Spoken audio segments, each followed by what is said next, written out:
Why, hello there, future Hoyas. Today, I'm breaking Georgetown down into 3 key pillars. 1, the Jesuit Difference. 2, the global playground. And 3, the political powerhouse. Be sure to watch until the end because I'll be sharing a few Georgetown essays that actually worked. And one of those essays was truly the best I've read in the last 5 years. I'm Kevin, amateur breakdancer, Yale grad, and pro college counselor who's helped students get into every single top 20 school, including Georgetown. Fun fact, I actually lived in DC for 3 years. And while I was there, I routinely visited Georgetown to practice with their breakdance team.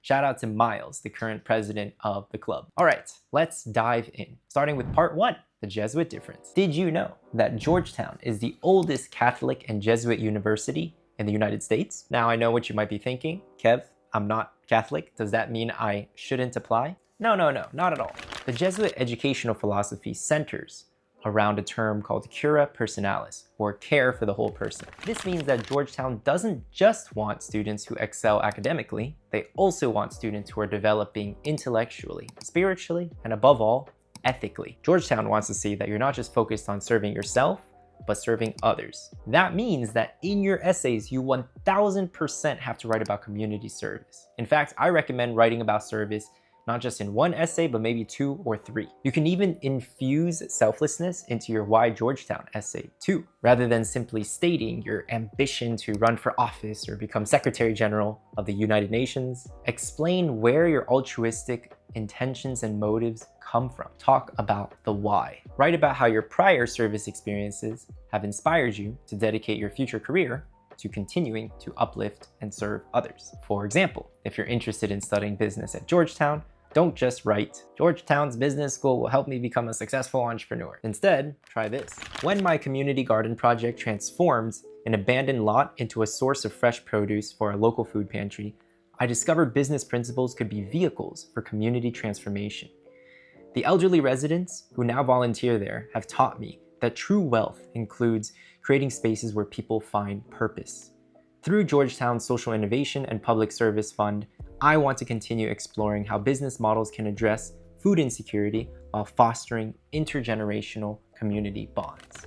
Here's the thing, guys, right? It's not enough to just see 3 or 4 service organizations in your activities list. You have to tell stories about them. Mention the problems you've solved. Offer concrete examples where you went above and beyond to demonstrate your commitment to compassion, service, justice. Quick aside, yes, but don't forget to like and subscribe. It really helps us share more of this free educational content to sensational students like yourself. Thank you so much. Moving on to part 2, the global playground. Georgetown's location in DC positions it as a truly global university, from its renowned School of Foreign Service to its diverse international student body.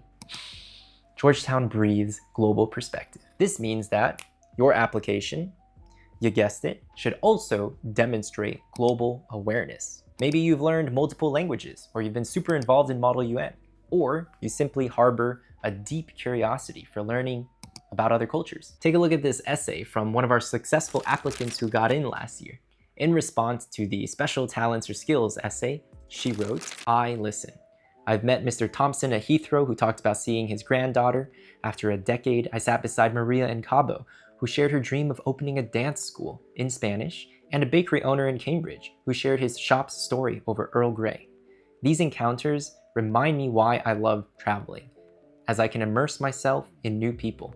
Each city, each person, each culture is a chance for me to open my mind and ears. Notice the specificity here, guys. This applicant proves that she's genuinely listening since she can recall in vivid detail all the little details about each nuanced experience. Maria's dance school, the Earl Grey at the bakery. Even though this is a pretty straightforward and generic message, I'm good at listening, the essay comes alive precisely because of those proper nouns and details. Before we continue, here is a mind-blowing stat about Georgetown. Over 60% of Georgetown students study abroad before graduating. That's not just a number, it's a culture. Through programs like the Global Business Fellows and international internships, students can gain practical experience abroad while still earning some college credits. So, in that Why Georgetown essay, my advice is to write about how you'll take advantage of these one-of-a-kind Georgetown programs to grow and help those around you. Part 3, the political powerhouse. Now, let's talk about what Georgetown is arguably most famous for. Georgetown's proximity to the Capitol, Supreme Court, and countless government agencies makes it the perfect training ground for future leaders. And don't even get me started on their alumni network.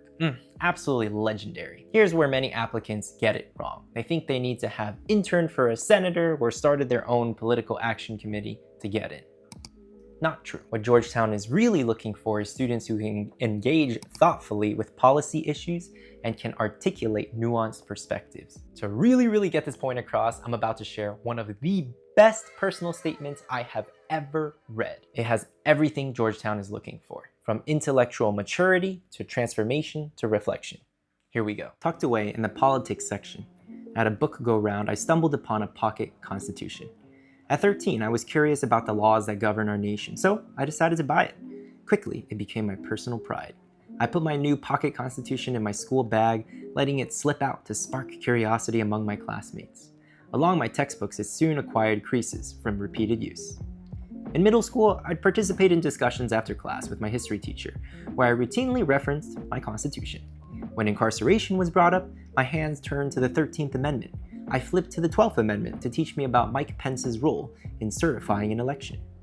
In 9th grade, my pocket constitution joined a stack of books on my desk. Among titles like The Discovery of India, War on Peace, and Eleanor, it stood out, its binding showing signs of strain under the weight of these companions. Yet, as my interest in politics led me to read more, it also changed me. One evening, after another lengthy dinner debate, my dad frowned. "Beta, you've changed. Stop preaching like you know it all. There's often more to the story." My first reaction was denial. But my next thought brought me back to the question of the ship of Theseus. Does the ship remain the same if all its parts are replaced over time? I stared at my pocket constitution. Was it the same book I'd bought years ago? Was I the same person who'd bought it? Yes and no. I was more passionate about politics than ever, but I'd also stopped listening. Around the same time, I started to question the flaws in my beloved Constitution. The Second Amendment ignited debate between gun rights and school safety, while even the 22nd Amendment faced scrutiny amid election concerns. Theseus's ship came sailing back to my mind.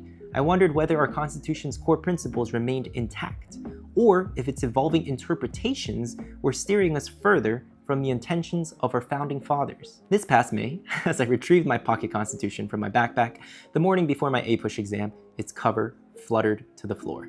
I panicked. This little book had become my talisman, and there it lay looking forlorn and detached, much like my hopes of acing my history test. Rushing to the nearest office depot, I handed over my precious book. They promised to work their magic, and, true to their word, I returned the following day to collect it. Yet as I held the freshly bound Constitution in my hands, I felt a pang of disappointment. Its binding was pristine, devoid of the creases that had marked its previous life. It felt like meeting a childhood friend who had grown up too fast, their rough edges smoothed out by time. I stared at the little book, wondering if I was even asking the right questions. Instead of focusing on whether this Constitution is still the same Constitution, or am I still the same person, perhaps it's more important to ask if both can evolve to address the needs of our ever-shifting society. Just as the Constitution must remain flexible and resilient, so too must I learn to navigate change and embrace different perspectives. This year, I brought my pocket Constitution to the DNC. As I stood in the arena among people of diverse backgrounds and political views, I felt hopeful for a future where our legal systems and their enforcers are both enduring and adaptable. I envision a time with less polarization, recognizing that differing opinions stem from varied views on what is best for our country. At Georgetown, I'll continue to proudly carry my pocket replica Constitution to remind me of these values. And I hope in doing so, I'm given opportunities to engage others in discourse that I believe is not only in the spirit of what the authors of the Constitution intended, but also helps to turn disagreements into discoveries. Wow. Just wow.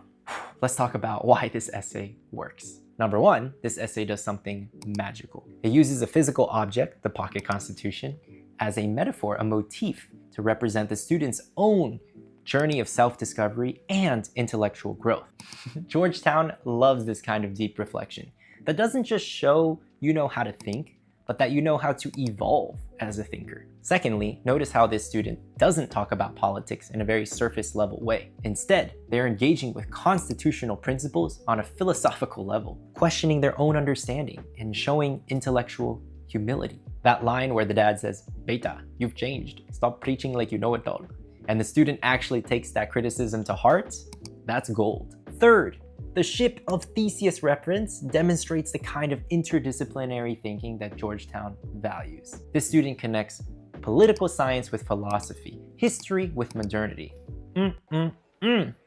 Truly next level stuff. Finally, and this is the most important part, utterly crucial, look at how the essay ends with a commitment to dialogue. The student isn't saying, "I want to go to Georgetown so I can prove that I was right about politics." They're saying they want to turn disagreements into discoveries. Georgetown is desperately looking for students who can bridge divides as opposed to deepen them. All in all, this essay works because it absolutely nails the three main points that we've been talking about, which Georgetown wants. By the way, guys, if you would like your Georgetown essays, or really any essay for that matter, professionally edited by a member of our team, visit our website, www.elevated.school/editmyessay. You can use the code YouTube15 to get 15% off your first edit. All right, if you have any questions about anything we've discussed, let me know in the comment section below. Also, don't forget to check out this playlist where we break down every single college essay supplemental prompt in detail for free. And here's a present for sticking until the end. Until next time, my dear virtual little sibling, peace.